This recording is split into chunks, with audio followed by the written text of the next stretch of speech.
Good afternoon and welcome to the 68th Annual AHCA NCAL Annual Convention. Today we're blessed to have Deb Fournier, COO of Maine Veterans Homes in Maine. Hi, Chris. Hi, how are you? Very well, thank you. Thank you for having me. Oh, we're so grateful. We have a lot to talk about, and I'm super excited to hear what you have to say on a number of questions. But specifically, let's just start with what's keeping you up at night? Oh, that is a fabulous question. And really, right now, the climate is all about change. And so what's keeping me up is understanding what's required with the new requirements of participation and the emergency operations preparedness plans, understanding those rules, those guidances, and then really, how do I leverage the resources in my organization to bring the organization into compliance? I think that's keeping me up at night. The other area that is concerning to me is really, how do I keep my key leaders during this sea of change? It's a very intense time for them. They're still trying to operate their facilities and do the right thing for the residents at the time where we're asking them to do more with less.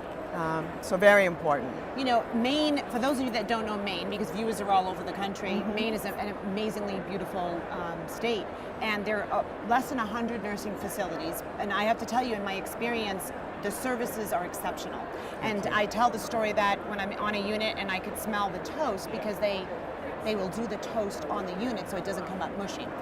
But tell the viewers about how many buildings you have, because there's multiple properties. Yes. And to maintain that your status and your reputation and your success, you have a lot coming at you. So you mentioned about, I wanted them to know how many buildings you have and maybe about prioritization. Sure. Yeah, we're an independent nonprofit organization, and many people don't know that about us. And so we have 6 facilities, 640 beds total. And we have core values that we truly live by. And one of those core values is excellence. And so we have been actively engaged in the American Healthcare Association's Quality Award Program.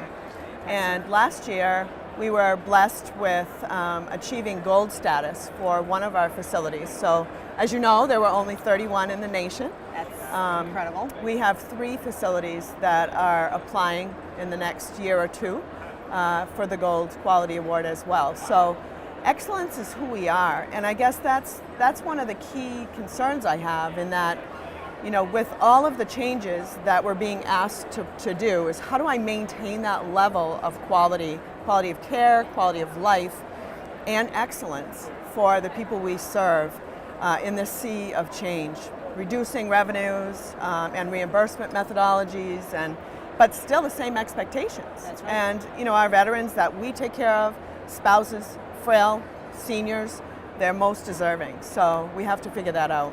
You mentioned something earlier, and you're the first one to say it today, and I'm with you on, this is so on point, about prioritization. And I call it the 20-80% principle. Yeah. 20% of your time, 80% of your results. Really what I'm saying is prioritize. Know what you have to do first, second, and I think with the inundation of change and regulatory mandates, that it's overwhelming. It is. Talk about, how do you think prioritization, and it's interestingly enough, is it a problem? Do people know how to prioritize? Well, and I think it is one of the most difficult challenges that the industry faces. And I frankly don't always think we do it well, because we have multiple priorities hitting us at the same time. You know, yesterday I was in a workshop for the new requirements of participation. And the message was, you know, continue to do what's right by the residents, really work on prioritizing. But everything is a priority. So how do we establish those priorities? You know, we have to have methodologies for doing so. So what are those big buckets that will allow us to improve what we're doing, continue to move towards hardwiring excellence, and do the right thing by the residents? And I think if we focus there, then and have the discipline to stay on that path without allowing other things to stray us from that mission, I think we'll be successful in navigating the change. That's great. Well, thank you so much. We've met our time frame. Hearing it from Deb Fournier from Maine Vets from Maine, the prioritization, looking at, making sure your staff are educated and understand. A lot of things are coming at us. Thank you so much. You're welcome, Thank Chris. you. Thank you for having me.